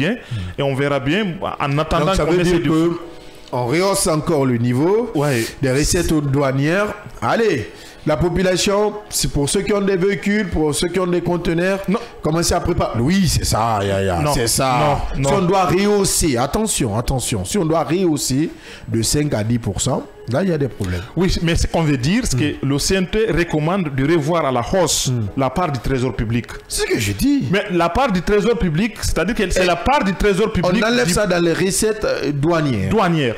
Merci. Mais cela ne veut pas dire que la douane doit revoir à la hausse un certain nombre de choses. Je te laisse, tu verras. Hein, puisqu'on est en Guinée, tu verras. Et tu m'en diras long. Non, tu m'en diras long. Ça, je te promets, tu m'en diras long. Il n'y a pas de souci. Sur ce sujet, je connais sous Alpha, ça s'est passé. C'était la même chose et ça a grimpé. Hein. On avait le colonel, le général, comment on l'appelle, Sangaré, Toumani Sangaré, oui, qui quand même a rehaussé carrément le niveau des recettes douanières. Ouais, un grand richissime. Professeur Alpha Condé a laissé Toumani. Ça, c'était l'héritage de Toumani. Pourquoi l'héritage de Toumani? Je ne suis pas en train de le défendre, mais c'est parce qu'il faisait des progrès. En Guinée, on n'ose pas le dire, mais il est important de le dire. Quel que soit l'enrichissement d'une personne, si la personne fait l'affaire de l'État, l'affaire du pays, il faut saluer. C'est aussi ça, quoi. Il faut être duc de la République. Monsieur Abdallah, je te laisse continuer. J'évite tes commentaires. Mais vous me donnez... J'évite tes commentaires. Mais vous me donnez de vertige, là. Non, j'évite tes commentaires. C'est un monsieur qui a tellement pioché dans les caisses de l'État. Il a un peu partout des immeubles. Et même ces petits aujourd'hui, il faut le dire. Est-ce qu'il a interdit d'avoir des immeubles? Non, c'est pour vous dire qu'il devrait justifier quand même d'où vient c'est. C'est pas parce qu'il engrange des recettes ici et là qu'il faut piocher et mettre un certain nombre de choses. Il n'est pas dans l'escarcelle de la CRIEF, attention. Il n'est pas dans l'escarcelle de la... Parce qu'ils n'ont pas pu. C'est la CRIEF. C'est quoi la CRIEF? C'est pas un instrument qu'on doit se poser. C'est la question qu'on doit se poser. Les civils sont poursuivis. Les généraux, les militaires avec Alpha Condé qui gagnaient aussi leur vie ne sont pas poursuivis. Il y a un certain nombre de documents, il y a un certain nombre de dossiers concernant ce monsieur. Je vous le dis, il y avait un certain nombre, il y avait un de ces petits, puisqu'il a une école ici à côté. C'est pas les documents, tous les documents IFRA ne sont pas, disons, mis sur son nom. C'est le nom d'un certain nombre. Bon, enfin, on dit que c'est sa femme. Mais s'il était honnête avec lui-même, il devrait mettre son nom. Pas grave. Donc, j'ai pour autant dire qu'il n'y a aucun problème. Allez-y voir. Je peux ouvrir une entreprise et mettre le nom de ma femme. Ça sous-entend que vous cachez quelque chose, monsieur. Je ne cache rien. Alors, peut-être un cadeau pour moi. Attention. Alors, il ne faudrait pas commencer. Lui, c'est pas lui qui est riche aujourd'hui. Ce sont ces petits qui ont des immeubles qui poussent comme des pots. Puisque ce n'est pas un sujet. Non, c'est pour autant dire que. Allez. Oui, il ne faut pas ouvrir un dossier sur Toumani. Non, on le fera, ça, je vous le promets. Allez, tu peux enquêter. À date. Oui, Yaya. Le dernier 28 point. sur 55 sociétés publiques ne payent pas de dividendes à temps ou ne payent pas du tout. Malgré l'insistance du colonel Mamadi Doumbouya. Ouais. Malgré l'insistance 28 sur 55 sociétés publiques ne payent pas leurs dividendes à temps ou pas du tout. C'est-à-dire que nous sommes dans une république quand même qui est à part entière. C'est-à-dire que c'est ce que je disais tantôt. Vous avez une société étatique, on vous demande de gérer pour engranger un certain nombre de moyens. Vous gérez ce que vous engrangez, et ce que vous devez à l'État, vous mettez tout dans votre poche. Ouais. Parce qu'il n'y a pas un exemple de gouvernance. Cette moralisation dont on parle là, c'était des expressions fumeuses, messieurs. Acceptons cela. C'était juste pour enfumer un peu. C'était de la finesterie, c'est ce que je voulais dire. Et on voulait endormir, disons, l'opinion pour essayer de charricher là. Monsieur Abdallah, vous êtes le rédacteur en chef. Je suis un reporter. Eh bien, si vous m'habitez à un certain nombre de choses, écoutez, je sais que c'est cette chose-là que je vais faire. Je comprends où tu veux en venir. C'est que la tête elle-même, elle est pourrie. Tout le circuit. Et le poisson pourri par la tête. Ouais. Ça, c'est une expression de mon grand-père. De mon grand-père Alpha. Oui, donc pour terminer, parce que là, on a d'autres sujets à fouiller. Pour terminer, le CNT recommande la tenue des conseils d'administration avant le 30 juin de chaque année et le paiement de tous les dividendes par les sociétés concernées.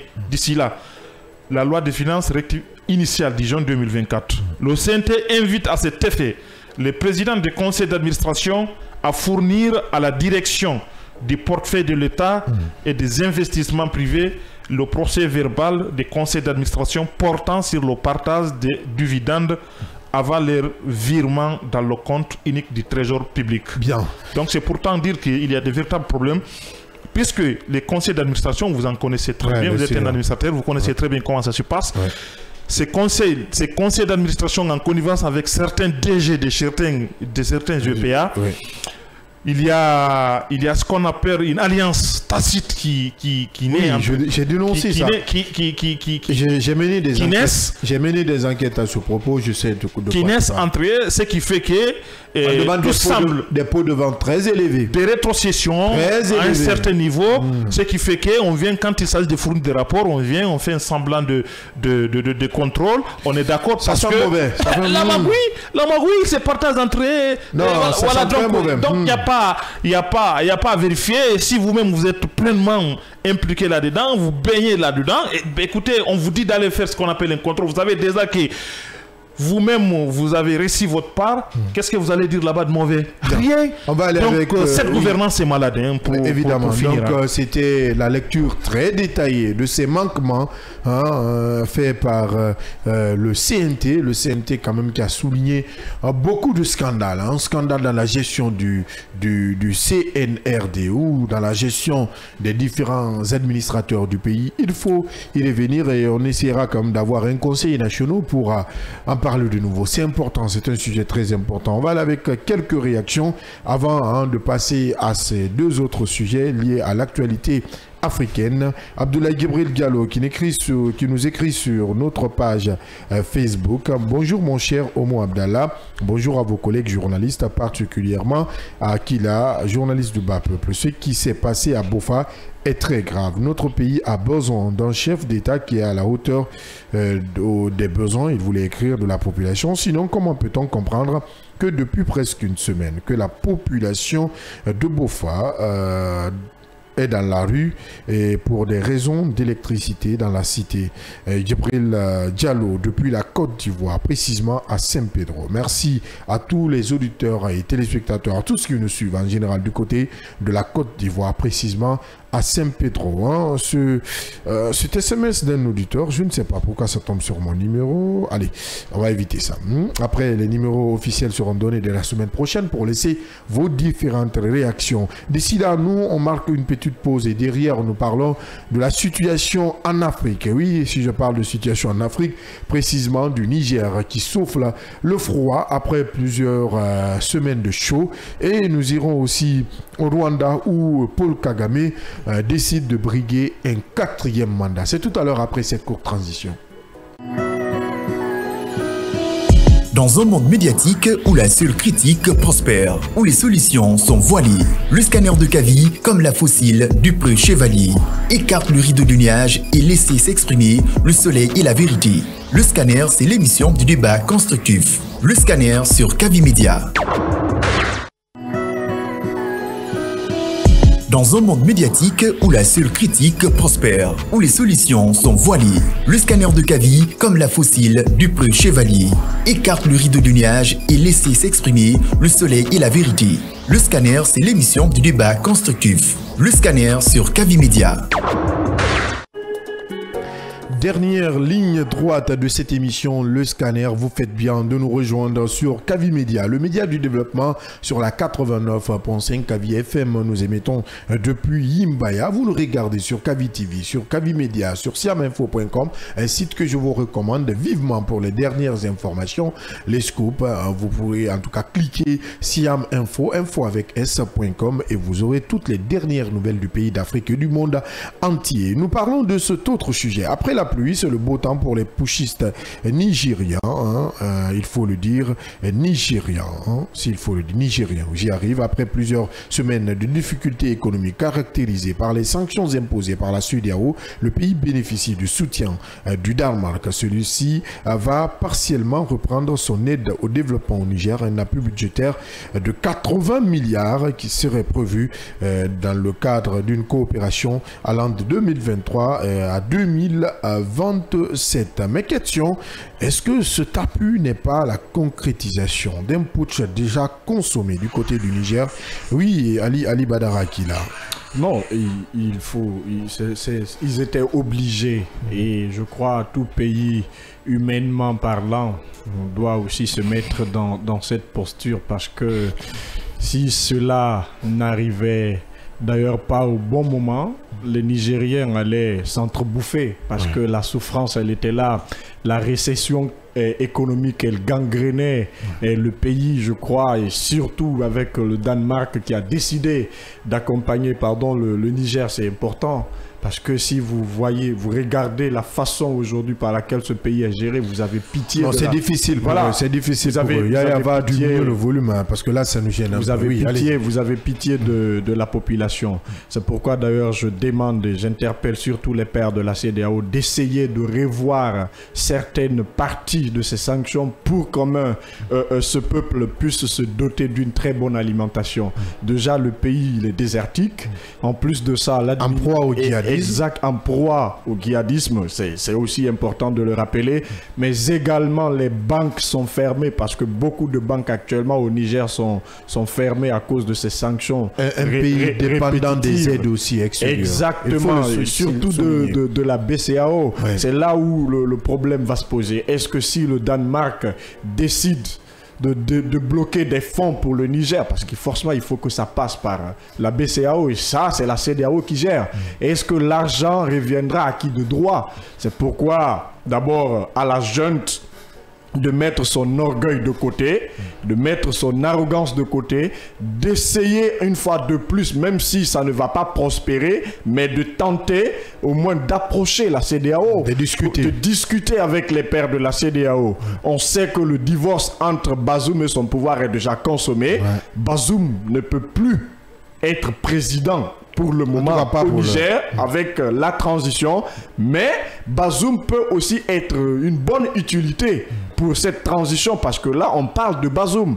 Quand la CEDEAO s'étend d'un dossier, elle parle plutôt de la libération, et mais aussi du retour, si j'ai bon terme, du retour de Bazoum au pouvoir. C'est là où le problème se pose. Donc avec cette situation déjà, les djihadistes, parce qu'aujourd'hui le Mali est attaqué, il y a d'ailleurs 2 camps maliens qui sont aujourd'hui dans la poche des djihadistes, c'est que ça peut aussi se répercuter sur le Niger, tel que le Burkina Faso. Déjà, avec ces 3 pays qui peinent aujourd'hui à se nourrir mieux économiquement parlant, ça c'est ton premier aspect. Maintenant, le deuxième élément, il faut que le Niger, les transitaires qui sont là, puissent au moins voir les choses. Pas que, parce qu'eux ils peuvent manger, ils ont de l'argent. Les sanctions qui sont tombées, c'est à la France avec la CEDEAO, les ministres de cette transition peuvent sortir. Mais est-ce que la population va en bénéficier? Oui, c'est la population qui paye. Il faut surtout penser à cette population. Ils doivent ôter la veste d'arrogance et venir approcher même les pères de la CEDEAO. Il y a un ministre des Affaires étrangères pour ça. Vous avez vu quand la CEDEAO avait commencé à taper la poitrine face à la Guinée, Maurice Sanda, avec tout son armada, s'est déplacé pour aller... C'est qu'il faut saluer. Hein. Voilà, c'est qu'il faut d'ailleurs saluer, parce que la prouesse de Maurice Sanda pour la toute première fois, c'est mon ami, je le félicite. Parce que oui, il s'est bien battu. Il s'est bien battu. Si vous voyez aujourd'hui, si vous voyez aujourd'hui que le bateau du CNRD n'a pas chaviré, c'est parce que diplomatiquement parlant, même s'il n'a pas assez de background, voilà, mais pas la peine. C'est le résultat. Il s'est bien battu pour ne pas qu'il me tape la tête. J'ai envie de dire, pris Nelson Mandela, parce qu'il ne badine pas avec. Cela soit dit en passant.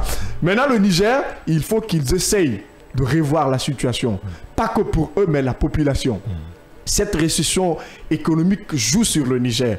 Vous avez suivi la sortie de l'ex-ministre bien sûr des Affaires étrangères qui était sur France 24, qui détaillait le problème du Niger. Le Niger d'abord... L'ex-ministre des Affaires étrangères, sous Bazoum.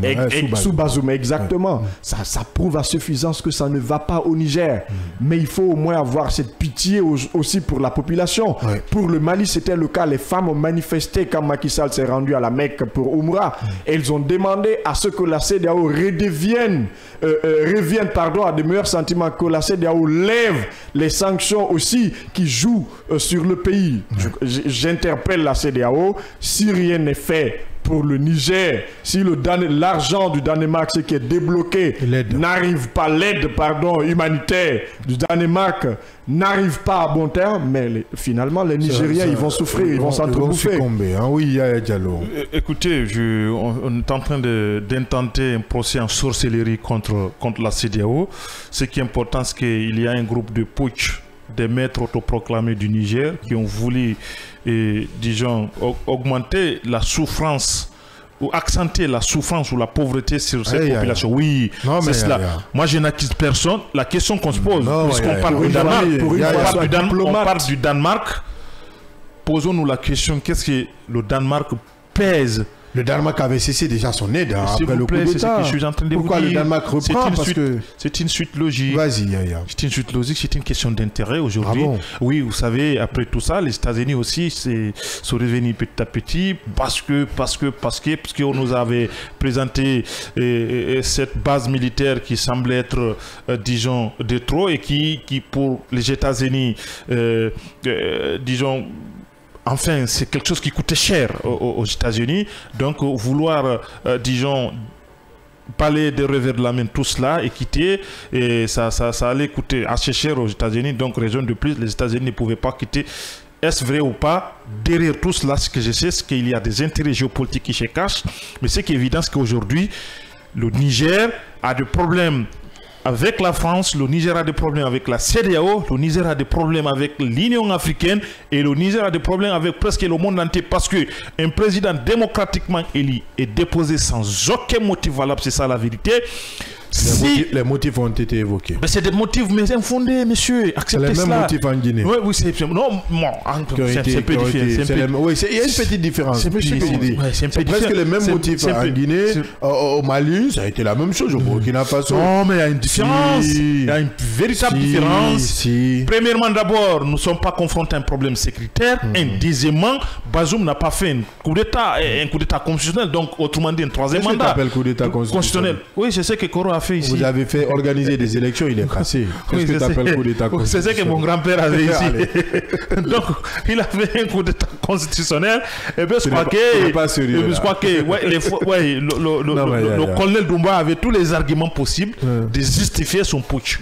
Donc, c'est pour autant dire que la souffrance dans laquelle se trouve aujourd'hui la population du Niger, elle est due par le fait de se mettre autoproclamés du Niger, qu'on appelle Tiani et consorts, qui ont voulu, disons, s'accaparer du pouvoir parce que c'était des éléments incontournables de la gouvernance Issoufou, c'était des éléments incontournables de la gouvernance. Donc, Bazoum, il y a eu des problèmes d'intérêt à l'interne parce que j'ai exploité un document, je me suis rendu compte que c'est un véritable problème de partage. Le fils de Issoufou qu'on avait mis au jarret, il est où? C'était un monsieur aujourd'hui qui est très bien traité. C'était un monsieur qui est très bien traité parce qu'il y avait des questions d'intérêt qui se posaient. C'est parce que ce monsieur aussi, vous savez, il y a un certain nombre de choses. Moi, j'invite les Africains d'aller au-delà de ce qu'on nous dit, au-delà de ce qu'on nous raconte. Ouais, il y a un véritable problème. Et je crois que peut-être les jours et les mois à venir, nous en dirons encore plus davantage. C'est sur ce, moi, j'invite les Nigériens de prendre les responsabilités et de ne pas voir la France comme étant le responsable de tout ce qui leur arrive. 80% des problèmes nigériens viennent de certains cadres du Niger. C'est ça la vérité. Ouais. Maintenant, s'ils arrivent à gérer ces problèmes-là, amplement, ils vont essayer de s'en prendre à leur partenaire qui est la France et revoir un certain nombre d'accords qui les lient avec la France. Oui, donc, avant de passer à cet autre sujet, il faut rappeler ce communiqué très important puisqu'on est sur un média de développement. C'est la Géroute qui informe les usagers. Yaya, surtout toi qui emprunte ce tronçon, informe l'ensemble des usagers de l'axe routier rond-point Koza Tannery de la fermeture temporaire de la dite voie pour cause de travaux d'aménagement le long des rails de Koza ce jeudi 21 septembre 2023 à 23h. Ces travaux vont affecter la circulation à cet endroit sur une quinzaine de jours. La Géroute présente ses excuses à tous. Je ne vais pas me faire le devoir de faire bonjour au bouchon. Donc, Yaya Diallo, de ton côté, il faut éviter cette route. Je sais que tu la pratiques, donc je ne pourrai pas te déposer à partir d'aujourd'hui. À partir d'aujourd'hui. Allez, on va sur ce autre sujet. Si les autres ont accepté un coup d'État, lui non. Il a quand même changé la donne. C'est ça aussi sa spécialité. Lui, c'est Paul Kagame qui ne veut pas laisser son fauteuil après 23 ans à la tête du Rwanda, Yaya Diallo. Puisque tu parles de démocratie, tu aimes tellement parler, condamner les putsch. Kagame a fait 23 ans. Kagame ne veut pas quitter. Il lance même des pics à son opposant historique qui est en exil aux États-Unis, Yaya Diallo. Oui, ce qu'il faut rappeler, c'est que le Rwanda, c'est un État qui, quand même, depuis 1994, qui était en proie avec un génocide qui ne disait pas son nom. Il faut rappeler l'origine. Le génocide des Tutsis, qui avait causé une véritable instabilité politique, un véritable carnage humain, il faut le dire. Ça, on parle plus de 800. Plus de 800 000 personnes, 1 million et quelques, hein, on en parle, de Tutsis, de part et d'autre qu'on avait assassinés. Et j'estime que c'est suite à ça, parce que il faut le rappeler, enfin, Paul Kagame était vice-président. Oui, non, il était ministre de la Défense. En même temps, il était dans l'armée, il était capitaine en ce moment. C'est suite à ça qu'il s'est détaché pour une formation aux États-Unis. C'est à part de là qu'il a noué toutes ses alliances avec les États-Unis et tout ce qui s'ensuit. Il revient, il met sa base arrière au niveau de l'Ouganda. Vous savez, il y a un triangle d'États qui se trouve au niveau de cette région. Le Rwanda, l'Ouganda, le Burundi. C'est presque le même peuple. Ouais. De l'autre côté, moi j'ai été quand même impressionné. J'ai lu un document, on me disait au niveau du Burundi, il y a les Tutsis, il y a les Hutus. Et les Tutsis. Oui. Est-ce que vous savez que c'est un même peuple, c'est deux ethnies différentes mais qui parlent de la même langue? Mon Dieu. Oui, c'est la même langue. Oui. C'est assez curieux. C'est assez paradoxal. Oui, c'est assez curieux. Ouais. Donc il revient, il met sa base arrière au niveau de l'Ouganda pour lancer des assauts contre le régime de l'ancien président disons de l'ancien président rwandais à l'époque. Il a été soutenu par les États-Unis, il a été soutenu par la Belgique, il a été soutenu par l'Angleterre, par beaucoup d'États, excepté de la France, parce qu'au début, sa volonté, c'était, une fois au pouvoir, c'est de changer complètement la langue nationale et d'avoir comme partenaire les États-Unis, et c'est ce qui fut fait. Ouais. Je ne vais pas rentrer dans l'histoire. Oui, parce que le Rwanda a migré du français vers l'anglais. Vers l'anglais. Comme langue officielle. Comme langue officielle, ouais. C'était ça sa mission, parce que pour eux, la France... était pour quelque chose dans ces génocides donc rwandais. Et vous savez que le rôle que les médias français ont joué dans cette propagande de haine de part et d'autre, vous vous rappelez un peu de cette radio qu'on appelle la mille collines. Oui. La France était accusée d'être derrière tout ça, tous ces stratagèmes. Donc c'est pour vous dire qu'il est venu suite à cela et il avait dirigé une rébellion, il faut le dire, hein, avec l'appui d'un certain nombre de puissances. Rebelle, hein. Et finalement, il a pu déposer ce président à travers tout ce que vous pouvez imaginer. Et finalement, il est devenu président. Il y a eu ce qu'on appelle ce processus de réconciliation.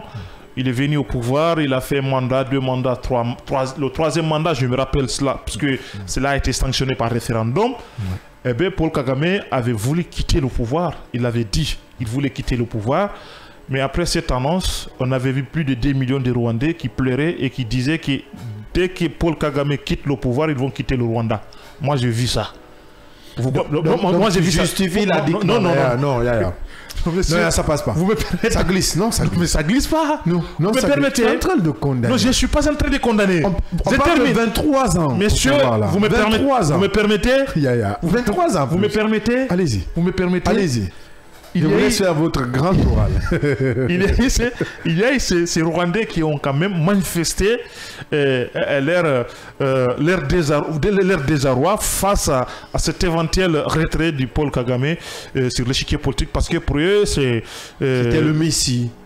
Donc c'était l'indispensable, même si on ne peut pas avoir ça dans un État, mais avec tout ce qu'il avait engrangé comme résultat, du point de vue infrastructure, du point de vue même, disons, enfin, tous les résultats qu'il a pu quand même engendrer, le Rwanda qui était devenu quand même devant la France en termes de gestion, disons, en termes de transparence dans la gestion de la chose publique, le Rwanda était 7e.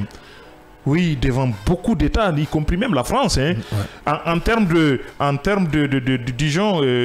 propriété, le Rwanda était devant la France. C'est un État complètement organisé, complètement propre, mais cela ne veut pas dire qu'il y a un monsieur, fit-il un Paul Kagame, qui a quand même su il faut le rappeler, il n'y a pas ce qu'on appelle la chasse aux sorcières. Là, ce qu'il faut rappeler, il a su quand même rassembler un certain nombre de Rwandais. Ils se sont mis au travail. Le résultat aujourd'hui, puisqu'ils se sont pardonnés, le résultat aujourd'hui, c'est que le Rwanda est un exemple que la Guinée est en train de chérir.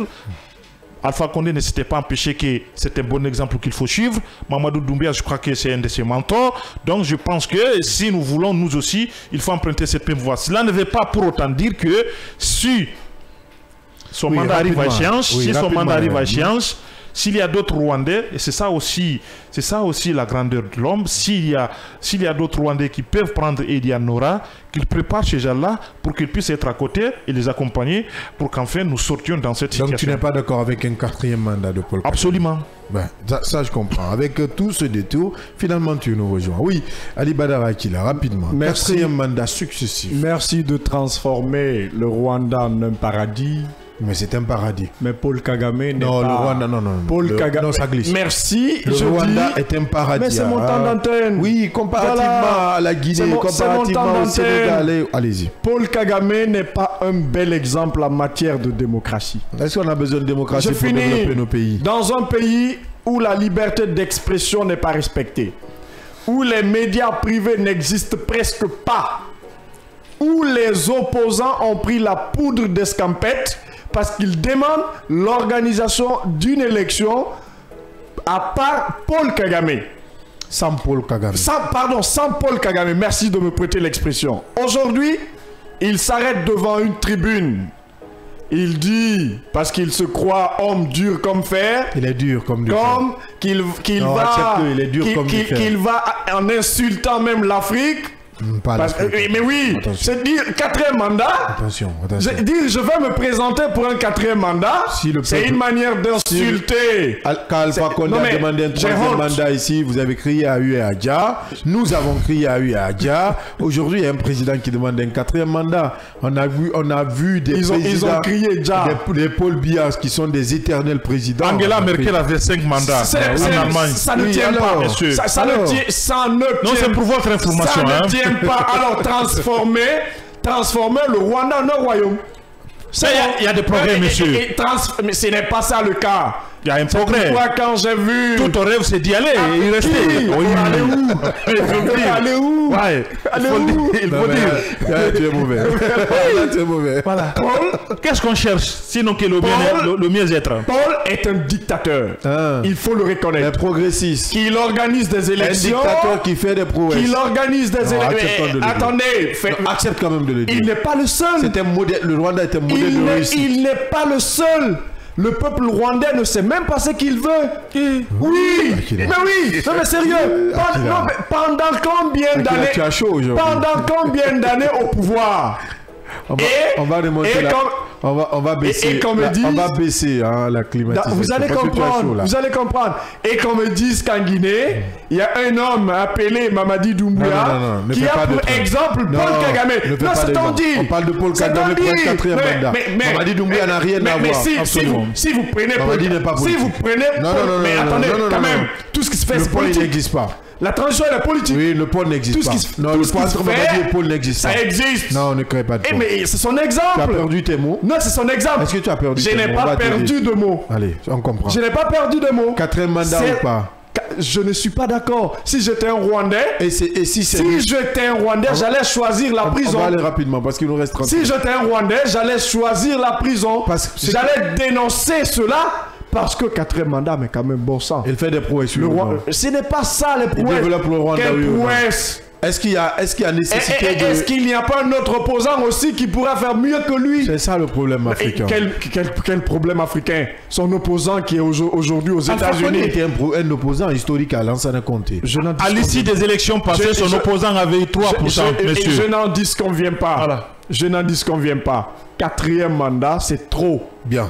Il en fait de trop. Bien, mais quand même. C'est déjà compris. Ce message d'un auditeur fidèle qui nous écrit: bonjour fiston, et je suis de retour à Conakry et je te suis avec attention sur la 89.5. Merci, monsieur le DPE. Merci. Je ne vais pas citer votre nom. Je ne vais pas m'attirer la foudre dans ce studio parce qu'Akila, il est prêt à bondir sur moi.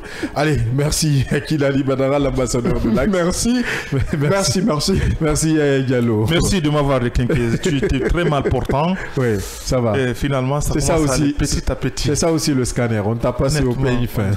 Allez, merci à l'équipe technique du jour conduite par Oumar Diallo, Idiba à la régie radio, l'homme de nuit, l'invisible Kandé Sankon, Mamadou Diallo, régie télé, notre Assanso, Fabakou Ivogi le sorcier, Melika Sita Otaek, la seule dame de toute l'équipe, et Robert Kourouma, infographie Diabré et Traoré Ibrahim à la production, Alpha Taïbou Silla et notre infatigable, notre réalisateur Michel Ouamounou. On se reprend demain pour Vendredi de développement pour parler essentiellement de développement et d'autres actualités liées à la Guinée, au monde et au monde entier.